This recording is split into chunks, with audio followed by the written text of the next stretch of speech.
आऊज़ु बिल्लाहि मिनश्शैतानिर्रजीम। बिस्मिल्लाहिर्रहमानिर्रहीम। अल्हम्दुलिल्लाहि रब्बिल आलमीन व हुवा अहसनुल खालिकीन। वस्सलातु वस्सलामु व तहय्यतु वल इकराम अला रसूलिल मुसद्दद वल महमूदिल अहमद वल मुस्तफ़ल अमजद अबिल क़ासिम मोहम्मद। अल्लाहुम्मा सल्लि अला मुहम्मद व आलि मुहम्मद व अज्जिल फरजहुम अजमईन व अलैहि तय्यबीन ताहिरीनल मुंतजाबिनल मुंतखाबिनल मयामिनल मासूमीन ला सियमा ला बक़ियतुल्लाहि फिल अरज़ीन। अल्लाहुम्मा अज्जिल फरजहु व कस्सिर अंसारहु व अहलिक आदाअहु व लानतुल्लाहि अला आदाइहि मजमईन मिन यौमिना हाज़ा इला यौमिद्दीन। अल्लाहुम्मा सल्लि अला मुहम्मदिन व आलि मुहम्मद व अज्जिल फरजहुम अजमईन।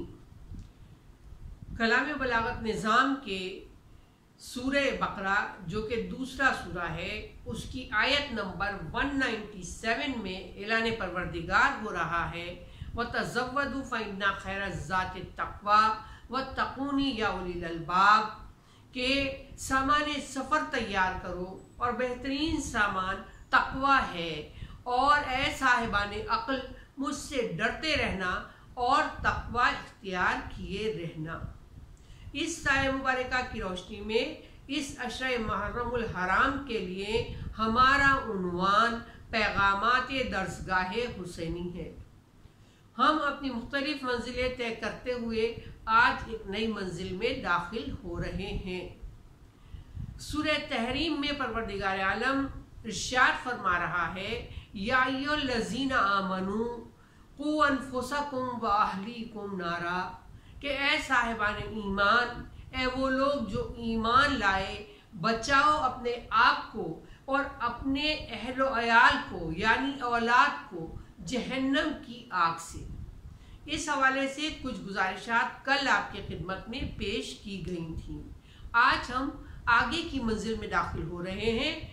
कहा गया था कि जब बच्चों की परवरिश करो तो मोतबर हदीसों में आया है कि बच्चों को मोहब्बत अमीरुल मोमिनीन अल्लाहुम्मा सल्लि अला मुहम्मद व आलि मुहम्मद व अज्जिल फरजहुम अजमईन सिखाओ। मोहब्बत अमीरुल मोमिनीन बच्चों को सिखाओ, और अगर बच्चा न सीखे तो उसकी माँ के बारे में तहकीक करो, पूछगछ करो, छानबीन करो, क्योंकि ये मोहब्बत अहले बैत बहुत कीमती चीज़ है। इसको लाजिमन बच्चों से रूशनास कराना, उनके दिल में रासिख करना वालिदैन की जिम्मेदारी है, क्योंकि मोहब्बत अहले बैत दुनिया में भी काम आती है और आखिरत में भी। दुनिया में काम आने के लिए आप देखें कि अगर इनसे मुतमस्सिक रहें, जुड़े रहें, तो इंसान रास्ते से नहीं भटकता, सिरात मुस्तकीम से नहीं भटकता, और वो तक़वे के साथ अपनी ज़िंदगी ज़्यादा से ज़्यादा तक़वे के साथ गुजारने की कोशिश करता है।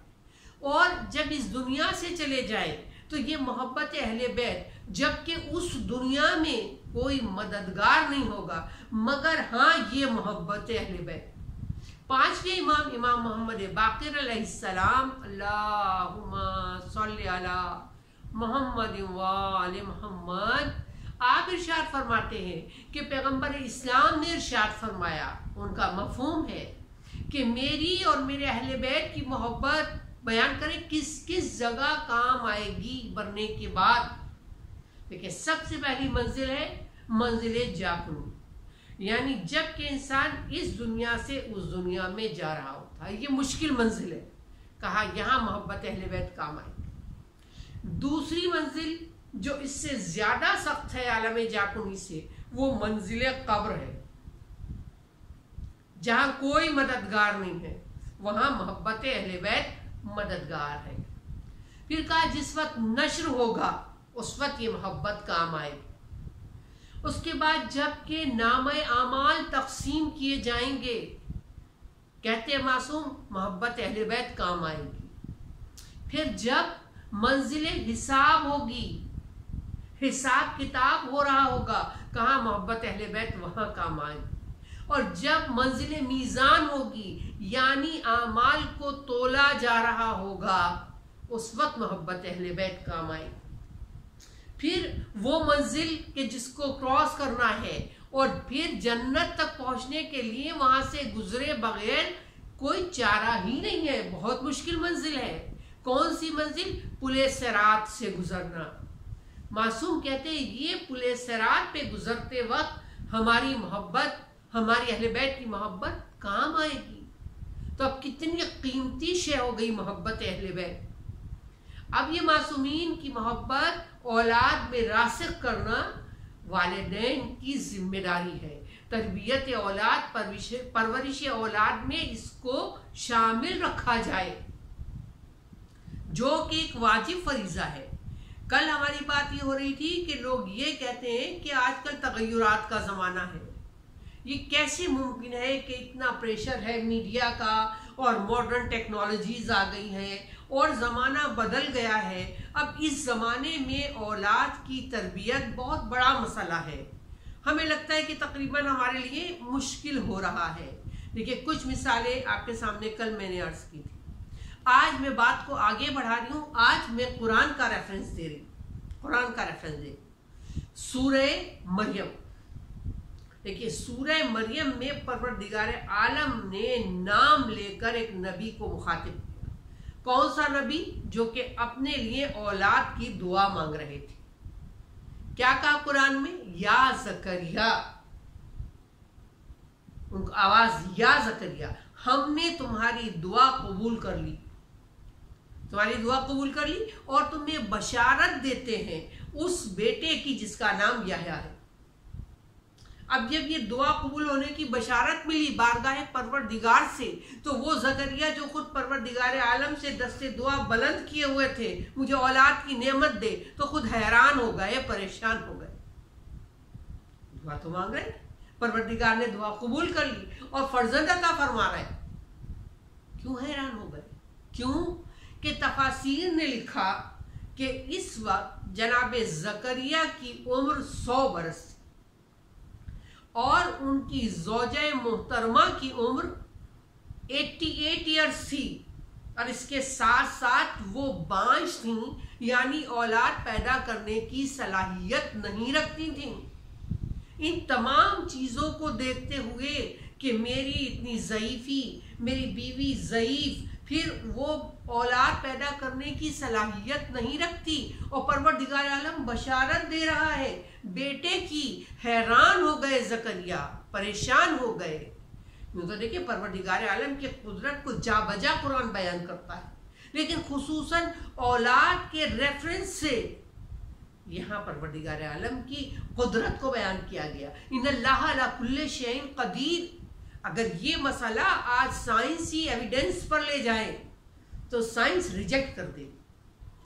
80 साल का 100 साल का शौहर, 88 ईयर्स की उसकी बीवी, और वो भी बांझ, और उनके यहाँ अल्लाह फर्जंद जैसी दौलत अता फरमा रहा।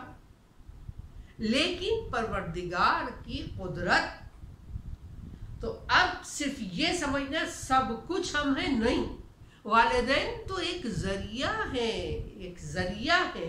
तो जब इस मरहले में परवरदिगार आलम एक नबी की इस तरह से मदद कर सकता है कि जाहिरन कोई आसार नहीं है, लेकिन साहिब औलाद बना रहा है, बेटे की बशारत दे रहा है, तो जब इंसान तरबियत औलाद जैसे फरीजे के लिए परेशान हो, हालात से, मीडिया से, टेक्नोलॉजी से, नेगेटिव असरात से, तो क्या करना चाहिए? उसको मरबूत करना चाहिए, अपने आप को जोड़ना चाहिए परवरदिगार आलम से कि तू मेरी मदद कर। जैसे अली ज़ैन आबिदीन अलैहिस्सलाम अल्लाहुम्मा सल्लि अला मुहम्मदिन व आले मुहम्मद व अज्जिल फरजहुम अजमईन। कह लें अल्लाह तरबियत हिम, औलाद की परवरिश में, तरबियत में परवरदिगार आलम तू मेरी मदद फरमा। तो हम पर भी ये लाजिम है कि तरबियत औलाद के लिए इंसान अल्लाह के ज़रिए से मदद मांगे, अल्लाह की मदद मांगे, ताकि मंजिल आसान हो जाए। वालिदैन बड़ी नेमत है, बड़ी नेमत है। इसीलिए कुरान ये कह रहा है व बिल वालिदैन एहसाना, क्या करो, वालिदैन के साथ एहसान करो। कुरान ये हुक्म दे रहा है।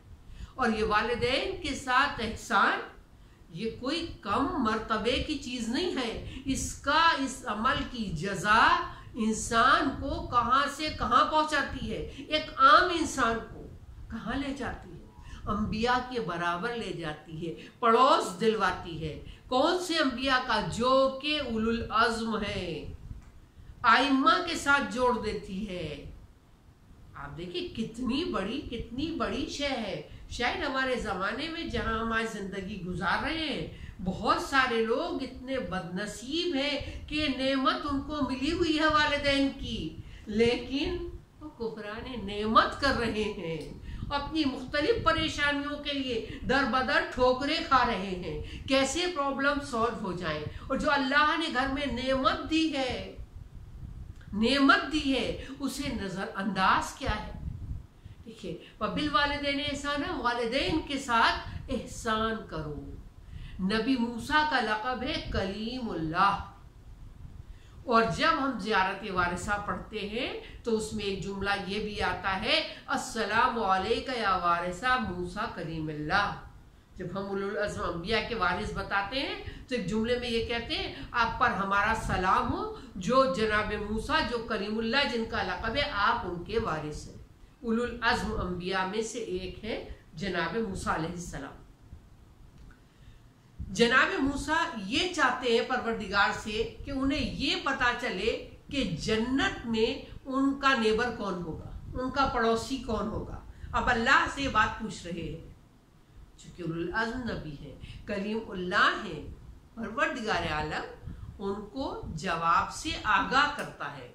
कहता है ए मूसा, जन्नत में तुम्हारा पड़ोसी एक कसाब है, एक कसाई है, एक गोश्त बेचने वाला तुम्हारा पड़ोसी है। मूसा जो उलुल अज़्म नबी है, उनका पड़ोसी एक कसाई, परवरदिगार आलम कह रहा है। मूसा हैरान है, जानना चाहते वो कहाँ रहता है। परवरदिगार आलम मूसा को इल्म देता है, बताता है कि फुला फुला जगह ये कसाई रहता है। मूसा बेदार होके और चले जाते हैं उस जगह जहाँ के परवरदिगार आलम ने आगाह किया था। अब जब कसाब की दुकान पर पहुंच गए तो मूसा वहां रुक गए। मूसा देख रहे हैं कि सारा दिन वो अपना काम, अपना कारोबार किस तरह से कर रहा है। और पूरा दिन काम करने के बाद जब वो फारिग हुआ तो नबी मूसा ये ख्याल कर रहे हैं कि इस सारे दिन में कोई भी ऐसी गैर मामूली बात नहीं है कि ये जन्नत में मेरा पड़ोसी बन रहा है। हाँ, ये बात सही है कि इसने अपने ग्राहकों के साथ अच्छी तरीके से बातचीत की है, मुनासिब अच्छा तरीका था, लेकिन सिर्फ एक ये बात से जन्नत में मेरा पड़ोस। लेकिन खामोश हो गए मूसा। उसने अपनी दुकान को बंद किया, अब चाहता है अपने घर चला जाए। मूसा उसके साथ साथ है, कह रहे मैं चाहता हूं कि तुम्हारे घर चलूं। उसने कहा तशरीफ ले चले। वो भी पहचानता नहीं है कि नबी मूसा है। जनाब मूसा उसके साथ साथ आ गए। जब घर में आए तो अंदर आने की इजाजत मांगी। उसने कहा तशरीफ ले आइए। मूसा अंदर आ गए। नबी मूसा, उसने नबी मूसा से कहा कि आप थोड़ी देर तशरीफ रखिए और उसके बाद फिर मैं अभी आके आपसे बात करता हूँ। चला गया। अब वो एक अंदर कमरे में है और नबी मूसा बाहर बैठे हुए हैं अलग, लेकिन वो कुछ आवाजें सुन रहे हैं। और ये आवाजें एक बूढ़ी औरत की आवाजें, क्या कह रही है ये नहीं समझ पा रहे, लेकिन हाँ ये समझ रहे हैं कि एक बूढ़ी औरत की आवाजें हैं। थोड़ी देर के बाद वो कसाब, वो कसाई वापस आ गया और कहा कि असल में मैं इतना मालदार नहीं हूँ, इतना मालोज़र नहीं रखता कि मैं कोई इंतज़ाम करूँ, किसी को रखूँ, कोई नौकर को रख सकूँ। काहे के लिए? अपनी वालिदा की देखभाल के लिए, क्योंकि मेरी वालिदा बहुत बीमार है, बहुत ज़ईफ़ है और मैं जब चला जाता हूँ तो मेरे पीछे निजासत में अपने आप को सान लेती है। फिर जब मैं वापस आता हूँ तो मैं उसकी निजासत साफ करता हूँ, उसकी गिलाजत साफ करता हूँ, उसको नहलाता धुलाता हूँ और उसको मैं फिर खाना खिलाता हूँ। चूंकि मैं इसके लिए किसी को नौकर नहीं रख सकता, इतना मालोज़र नहीं है मेरे पास, इतना साहिब हैसियत नहीं हूँ, तो ये सारे काम अपनी माँ की मैं खुद करता हूँ। चूंकि चल नहीं सकती, फिर नहीं सकती, नज़र उसको नहीं आता और मेरी माँ भी अजीब है। जब मैं इसका ये कुछ काम कर देता हूँ तो मुझे एक दुआ देती है। क्या कहती है? कहती है कि परवरदिगार आलम तुझे मूसा का पड़ोसी बनाए, मूसा का पड़ोसी बनाए। नबी मूसा उस कसाब को कहते हैं, जा अपनी माँ को मुबारकबाद दे दे और उससे कहो कि तेरी दुआ कबूल हो गई है। आप देखिए, कसाई, एक कसाब मामूली, उसको परवरदिगार आलम जन्नत में उलुल अज़्म नबी का पड़ोस अता कर रहा है। किस वजह से? बूढ़ी ज़ईफ अपाहज माँ की खिदमत करने की वजह से। कितना बड़ा दर्जा मिल रहा है जन्नत में।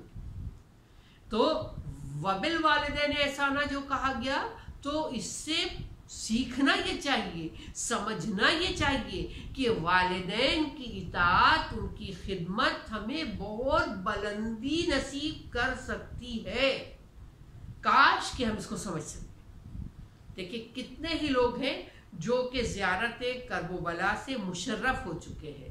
परवरदिगार आलम जो मुशर्रफ हुए हैं उनकी ज़ियारत को कबूल फरमा, और जो अभी तक नहीं गए हैं परवरदिगार आलम उनको मौला की ज़ियारत नसीब।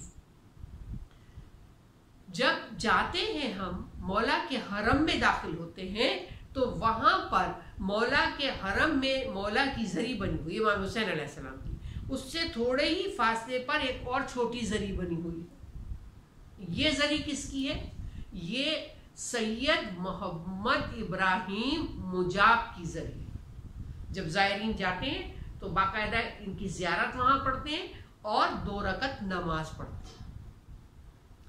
अब ये सैयद मोहम्मद इब्राहिम मुजाब कौन है? असल में तो नाम है सैयद मोहम्मद इब्राहिम, मुजाब तो उनका लक़ब हो गया। अब अगर देखें हिस्ट्री क्या लिखती है, ये लिखती है कि ये 7वें इमाम मूसी काज़िम अलैहिस्सलाम, अल्लाहुम्मा सल्ली अला मुहम्मद व आले मुहम्मद वाजिल फरजहुम अजमईन, उनके फर्जंद सैयद मोहम्मद आबिद के बेटे हैं, यानी 7वें इमाम के पोते, 7वें इमाम के पोते हैं। लेकिन अब देखें, ये जहाँ पे इनको दफन किया गया है इमाम हुसैन अलैहिस्सलाम की ज़री से थोड़े फासले पर, मौला के पास दफन है शोहदाए करबला, ये शोहदाए करबला में से नहीं, और यहाँ इनका दफन होना इमाम हुसैन के इज़्न के बगैर मुमकिन नहीं है। तो ये इतना बड़ा मर्तबा कि करबला के शोहदा में से नहीं है, लेकिन मौला के रोज़े के कितने नज़दीक दफन है। ये कैसे हासिल हो गया? ये कैसे हासिल हो गया? देखें, 7वें इमाम का लक़ब है एक काज़ी, यानी गुस्से को पी जाने वाले। 14 बरस कैद काटी है, लेकिन 14 बरस में कभी शिकवा नहीं किया 7वें इमाम, बल्कि शुक्रिया अदा किया परवरदिगार का कि तूने मुझे ऐसी तन्हाई दी जिसमें तेरे और मेरे दरमियान कोई मुखिल नहीं, कोई मुखिल नहीं। ये जिस ज़माने में मुतवक्किल अब्बासी का दौर था, जो बहुत जालिम था, जिसने रोज़े भी मिसमार करवाए और ज़ियारत इमाम हुसैन पर पाबंदी भी लगाई। उसके बाद उसका बेटा तख्तनशीन हो गया। जब बेटा तख्तनशीन हुआ तो जो बेटा था, बाप को जो लोग बुरा भला कहते थे, उसको इस लान तान का बड़ा सामना करना पड़ा और वो इससे बहुत घबरा रहा था। लिहाजा उसने सोचा कि इमाम हुसैन की ज़ियारत पे जो पाबंदी लगाई गई है उसको मैं ख़त्म करता हूँ। उसने पाबंदी ख़त्म कर दी उसके बेटे ने। इस ज़माने में सैयद मोहम्मद इब्राहिम करबला में आकर उन्होंने यहाँ रिहाइश अख्तियार की और जब वो यहाँ करबला में रहने लगे तो उन्होंने अपना तरीका क्या रखा। वो पूरे हफ्ते मेहनत मजदूरी करते थे सुबह से शाम तक और उनका मामूल ये था कि जब शाम को कामकाज से वापस आते थे तो रोजाना हरम सैयदुल शुहदा में आते थे और आने के बाद मौला के पास हाजिरी देते थे, चले जाते थे। लेकिन हफ्ते में जब शबे जुमा आती थी तो शबे जुमा जो उनके वालिदैन थे, जो कि ज़ईफ थे, काफ़ी ज़ईफ थे, उनमें से एक शबे जुमा बाप को और दूसरी शबे जुमा अपनी वालदा को मौला के हरम में लाकर ज़ियारत कराते थे। और किस तरह से लाते थे? उन्हें अपने कांधे पे डालकर, उन्हें अपने पीठ पर लाद कर और मौला के हरम तक लाते थे। एक दिन शबे जुमा आ गई, थकन से चूर इब्राहिम मुजाब अपने घर गए और घर पहुंचने के बाद चूंकि शबे जुमा थी, जो उनका तरीका था उन्होंने उसे फॉलो किया और इस शबे जुमा उनके वालिद की बारी थी तो उन्होंने अपने ज़ईफ बाप को अपनी कमर पर लाद लिया और फिर पैदल ले जाकर मौला के हरम में करबला में मौला की ज़ियारत करा, वापस घर ले आए।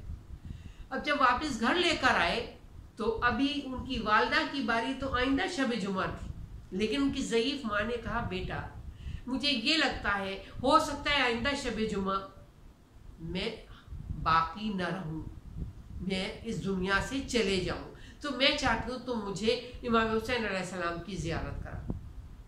तो बजाय इसके कि अभी मैं आया हूँ, थका हुआ हूँ, अभी बाप को लाया हूँ, कोई उज़्र करते कुछ भी नहीं, सीधा माँ को कांधे पर बिठाया और बिठाने के बाद हरम सैयदुल शुहदा में आए।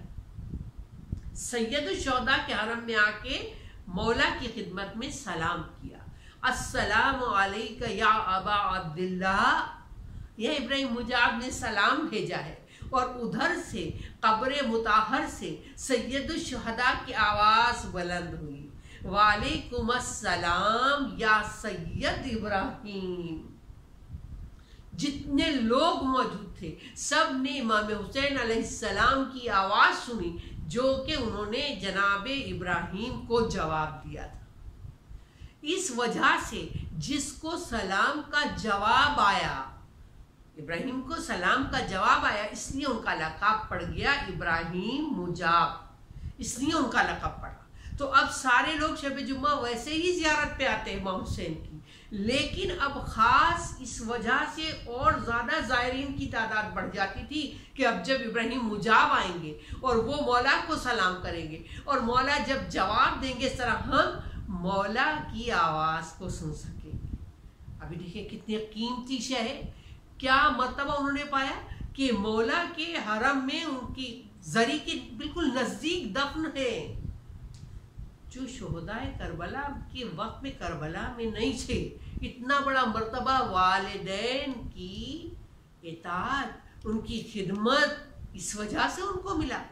तो फिर जब वालिदैन की इताअत, उनकी खिदमत मकाम दिला सकती है, जन्नत में नबी का पड़ोस दिला सकती है, दुनिया में मरने के बाद इमाम मासूम के हरम में जगह दिला सकती है, तो इस ज़ाहिरी छोटी मोटी दुनिया की परेशानियां क्यों ख़त्म नहीं हो सकती? बिल्कुल हो सकती हैं। काश कि हम इस तरफ मुतवज्जे हो जाएं और इन अज़मतों को समझें। खुदाया हमें ये तौफीक अता फरमा कि हम इन अज़मतों को समझ सकें जो परवरदिगार आलम ने हमारे वालिदैन के वजूद में हमारे लिए पिन्हा कर दी हैं और हम उनके हक़ को अदा करें। आज फर्श अज़ा बिछी है एक माँ के कड़ियल जवान की, लैला के फर्जंद अली अकबर की सफ़-ए-अज़ा है।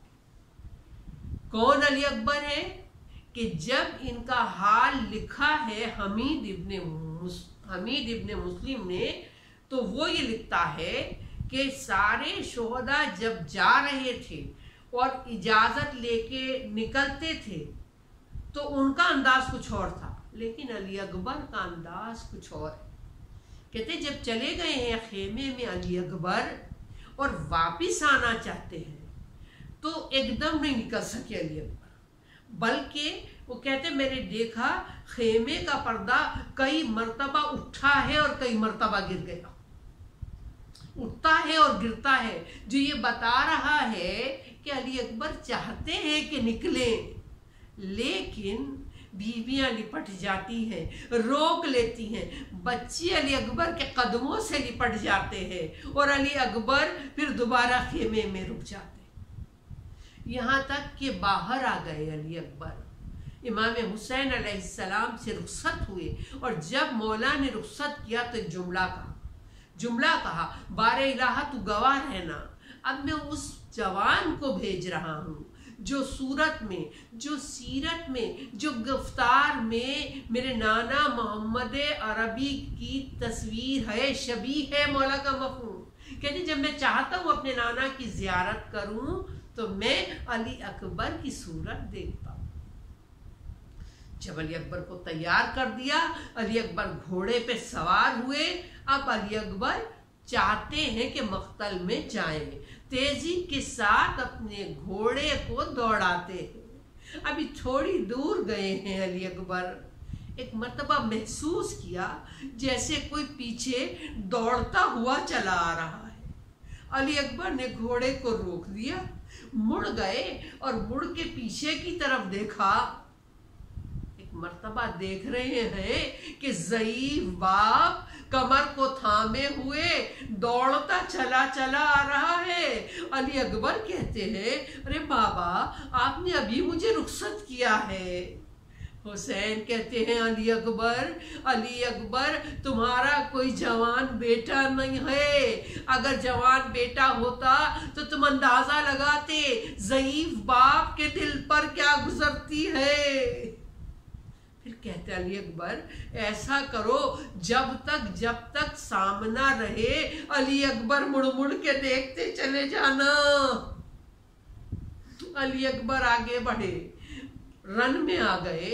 आने के बाद जिहाद कर रहे हैं। अली अकबर ने बड़ी बेजिगरी से जिहाद किया, कितने ही अशकिया को वासिले जहन्नम किया। एक मर्तबा अली अकबर चूंकि प्यासे हैं अब जख्मी हो गए। अरबाब अज़ाब जानते हैं कि अगर प्यासा आदमी जख्मी हो जाए तो उसकी प्यास बहुत बढ़ जाती है, जरा की कड़ियों से खून उबल रहा है। एक मर्तबा हुसैन कहते उम्मे लैला मेरे अकबर के लिए दुआ करो, इसलिए कि माँ की दुआ औलाद के हक में मुस्तजाब है। शहजादी दुआ करती है ए याकूब से यूसुफ को मिलाने वाले, ए हाजरा से इस्माइल को मिलाने वाले, मेरे अली अकबर को मिला दे। बस दुआ मुस्तजाब हुई, अली अकबर आ गए। कहते हैं बाबा बहुत प्यास है, कुछ पानी मिल सकता है। हुसैन कहते हैं अली अकबर पानी नहीं है बेटा, मेरे मुंह में अपनी जबान डाल दो। अली अकबर बाबा के मुंह में जबान डालते हैं, एक मर्तबा बाहर निकालते हैं। कहते हैं बाबा आप तो मुझसे भी ज्यादा प्यासे। एक मर्तबा हुसैन एक अंगूठी देते हैं, अली अकबर ये अपने मुंह में रख लो, जाओ नाना सैराब करेंगे। अली अकबर आते हैं दोबारा जंग शुरू करते हैं। जंग शुरू करते करते एक मर्तबा अशकिया के नरगे में घिर जाते हैं, और सनान जब अपना नेजा अली अकबर के सीने के पार करता है तो अली अकबर अब घोड़े पे संभल नहीं पाते, लेकिन एक मर्तबा अपनी बाहें घोड़े की गर्दन में डाल देते हैं। अली अकबर का घोड़ा ये चाहता है अली अकबर को नरग़े आदा में से लेके निकल जाए, लेकिन अरबाब आज़ा जबकि औकाब चाहता है लेके निकले, कहीं से खंजर, कहीं से तीर, कहीं से तलवारें अली अकबर के जिस्म को काट रही। इस तरह अली अकबर वहां से निकले। उसके बाद एक मर्तबा जब संभला न गया, आवाज दी, बाबा बाबा मेरा आखिरी सलाम लीजिए। इस आवाज का सुनना था, हुसैन की बसारत चली गई। अल्लामा मजलिसी लिखते हैं, अरे हुसैन रोज़े आशूर अली अकबर के सराहने कैसे पहुंचे, अरे बच्चों की तरह घुटलियों के बल चले हुसैन। जब अली अकबर के सराहने आए, एक मर्तबा सर को अपने जानू पे रख लिया, कहा अली अकबर आंखें खोलो। आंखें खोली अली अकबर ने, कहा अली अकबर सीने से हाथ हटा दो। कहा बाबा बहुत तकलीफ है। सनान ने जो नेजा मारा तो एक मर्तबा उस नेजे का फल मेरे सीने में छोड़ दिया। बाबा बहुत दर्द है, इस फल को निकाल दीजिए। अरे अब जो हुसैन ने फल को निकाला, कलेजा है अली अकबर। अल्लाह किसी को ये वक्त न दिखाए। हाय मजलूम करबला। एक मर्तबा 18 बरस का लाशा था अली अकबर का, हुसैन खेमे में ले जाना चाहते हैं, कभी गिरते हैं कभी उठते हैं, लाशा अली अकबर नहीं उठता। एक मर्तबा जमीन पे रख दिया, बच्चों को आवाज दी, बच्चों आओ खेमे से मेरी मदद करो लाशा अकबर उठाने में। हुसैन लाशा लेकर चले, खेमे में लाके रखा, सैदानियां आ गईं। देख रहे हैं अली अकबर की माँ लैला नजर नहीं आती। अरे ज़ैनब खेमे में चली गई। भाभी उम्मे लैला, अली अकबर का लाशा आ गया है, भाभी आप आ नहीं रही। देखती है कि उम्मे लैला कभी एक दीवार से टकराती है, कभी दूसरी दीवार से टकराती है। कहा भाभी खैर तो है? कहती है उम्मे लैला अरे मुझे कुछ नजर नहीं आता। जब सुना कि अली अकबर जीन से गिरा, बीनाई चल। रब्बना तकब्बल मिन्ना इन्नका अंतस समीउल अलीम। मातम हुसैन।